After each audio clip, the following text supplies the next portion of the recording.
What if the very thing you check for destroys the trust you are trying to protect? What if the moment you unlock that phone, you lock away the peace in your relationship forever? Before we dive deep into the course, welcome to Responsible Parenting TVC, building stronger homes one truth at a time. Here, we bring you deep insights on love, marriage, and relationships, the beauty, the battles, and the breakthroughs. Subscribe now, and let's grow stronger together. Disclaimer: this content is for education and awareness only. It does not replace professional counseling, therapy, or legal advice.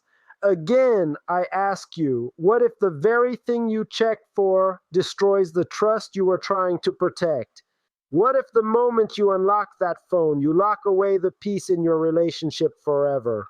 In this episode of Responsible Parenting TVC, we dive deep into one of the most controversial modern questions. Should you ever check your partner's phone?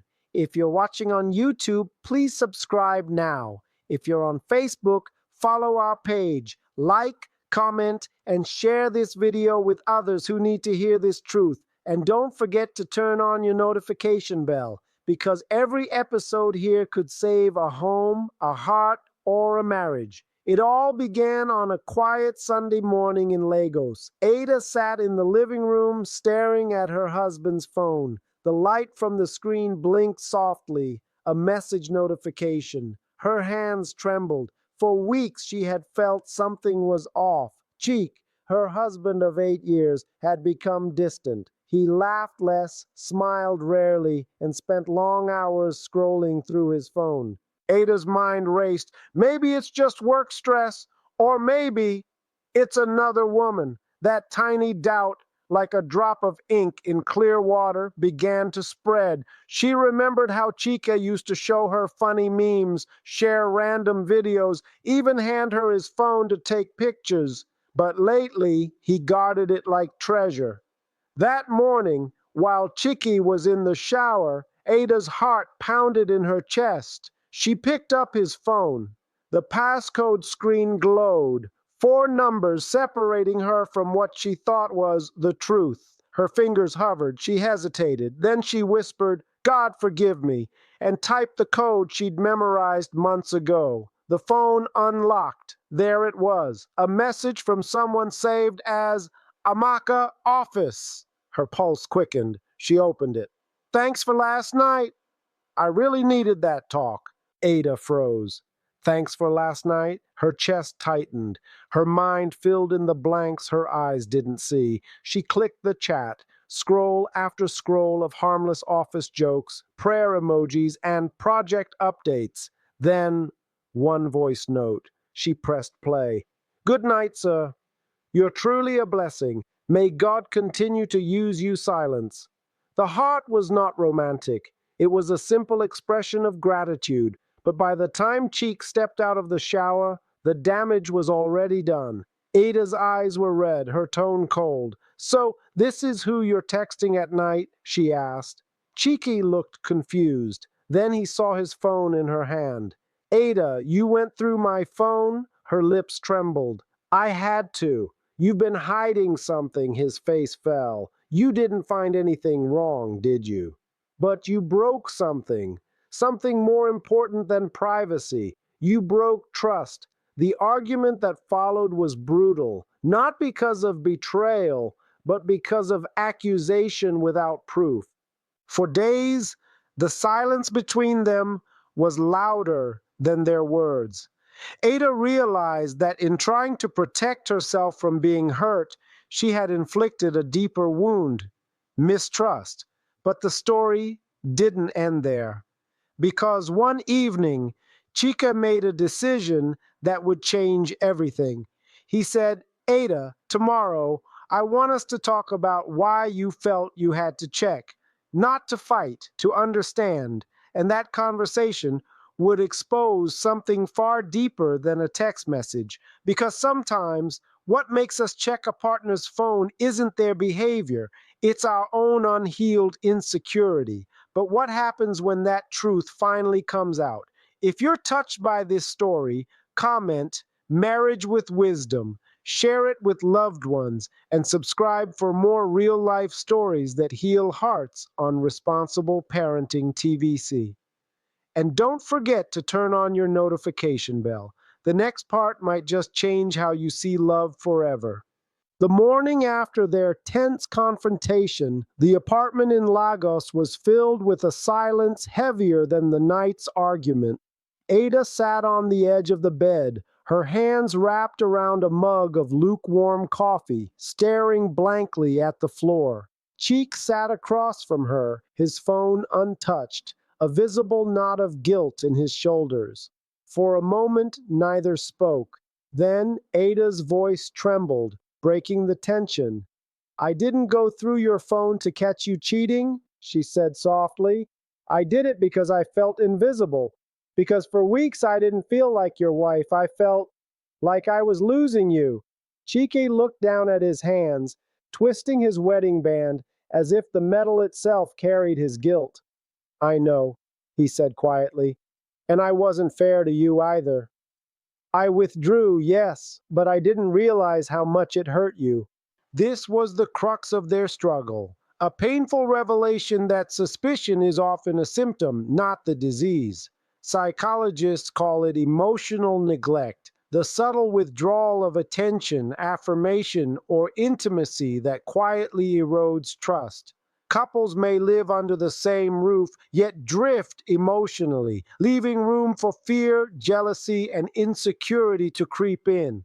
Cheek had been carrying a silent burden: work stress, unresolved personal trauma from his childhood, and the fear of failure in his marriage. He hadn't been intentionally distant, but his emotional absence created a vacuum. And in that vacuum, Ada's mind filled with worst-case scenarios. Past experiences, even those from childhood, can amplify marital insecurities. Chike remembered his mother often absent, his father's harsh words echoing in his mind, lessons in distrust learned long before he met Ada. Ada, on her part, had grown up seeing her parents argue over secrets and suspicions. Both brought these invisible histories into their marriage, and now, years later, they collided in the form of a glowing phone screen. That afternoon, they sought guidance from a marriage counselor, Mrs. Grace, known for her ability to untangle the knots of fear and resentment. She listened intently as both shared their emotional journeys, the fears, the silences, and the unspoken longings. "Checking a phone," Mrs. Grace explained, "is rarely about the device itself. It's about fear. Fear that love is slipping. Fear that your partner no longer sees you. Fear of being alone." She paused. "But here's the truth. Trust is built through emotional transparency, not surveillance." Ada wiped her tears. "So I shouldn't have looked?" "Not ideal," Mrs. Grace said gently, "but it's a symptom of a deeper need, the need to feel seen, acknowledged, and emotionally safe. Now that you know what triggered it, you can work on healing those fears together." Chike nodded. "I understand now.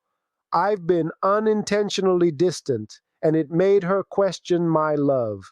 That's on me." They began exercises Mrs. Grace recommended: daily check-ins, open sharing of fears, and creating safe spaces for vulnerability. Slowly, they learned to communicate before suspicion could fester. Ada began asking about Chike's day without assuming guilt, and Chike began sharing small frustrations rather than hiding behind busyness. The transformation wasn't immediate. There were relapses, moments when Ada's hand hovered near his phone, nights when Chike withdrew after stressful calls. But with patience, empathy, and consistent emotional effort, trust began to breathe again. They realized a profound lesson. Checking the phone might reveal actions, but checking hearts and emotional availability restores love. Across Lagos, London, Toronto, and Nairobi, Countless couples face the same dilemma. Digital devices may expose secrets, but they cannot replace emotional connection, communication, and understanding. And yet, the journey isn't complete. Even with renewed effort, couples must confront the hardest truth. Vulnerability often exposes pain. Will they choose to face it together, or will fear and mistrust slowly erode the progress made? If you're touched by this story, comment "Marriage with Wisdom," share it with loved ones, and subscribe for more real-life stories that heal hearts on Responsible Parenting TVC. And don't forget to turn on your notification bell. The next part might just change how you see love forever. Months passed, and life slowly began to regain its rhythm in Chike and Ada's Lagos home. The tense silences of the past had been replaced by cautious conversations, small gestures of affection, and tentative laughter. Yet both knew the real challenge was not about the phone anymore. It was about healing the deeper wounds of trust and emotional intimacy. One evening, as they prepared dinner together, Ada paused, glancing at Chike.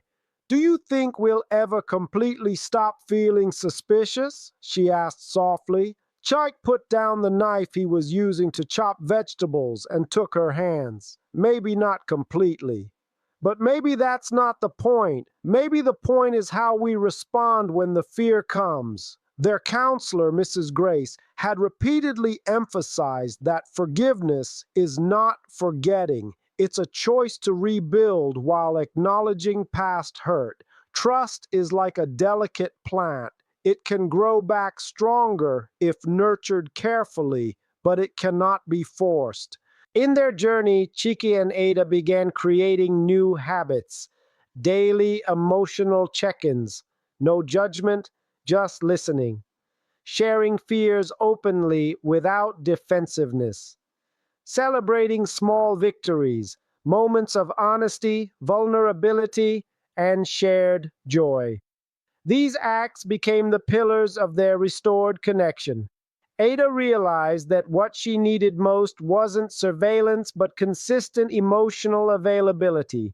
And Chiki understood that true intimacy requires active effort, transparency, and empathy. One night, while sharing their prayer time, Chiki whispered, "I see you, Ada, really see you. Not just your eyes, but your heart." Ada's eyes filled with tears. "And I see you too, Chike. Not just your actions, but your struggles and your love." That acknowledgement, the validation of their emotional presence, became the turning point. They had learned that phones, messages, and secrets are secondary to the connection of hearts.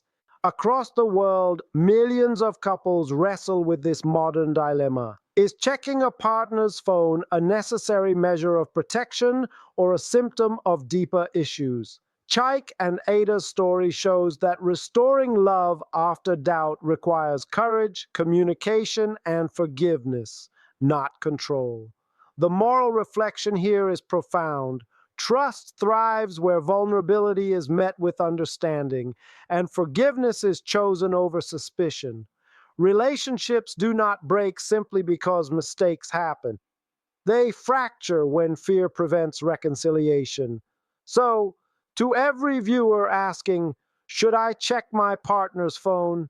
the answer lies not in the device, but in the depth of your communication, the honesty of your hearts, and the courage to rebuild love intentionally. Let's end this story with a word of affirmation. Lord, teach us to love with honesty, to forgive with courage, and to rebuild what fear tried to destroy.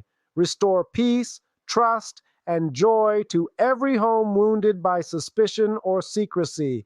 Strengthen hearts, guide communication, and remind us that true love is patient, transparent, and enduring in Jesus' name. Amen. If you are touched by this video, kindly comment, "I choose trust over fear." Share this video with family, friends, colleagues, and loved ones. Like Follow and subscribe for more gripping stories on responsible parenting TVC. And do not forget to turn on the notification bell for more inspiring real-life stories that heal hearts and strengthen homes. Thank you for watching Responsible Parenting TVC. If this story blessed you, don't forget to like, comment, share, and subscribe. Together, let's build homes and marriages that last, one truth at a time.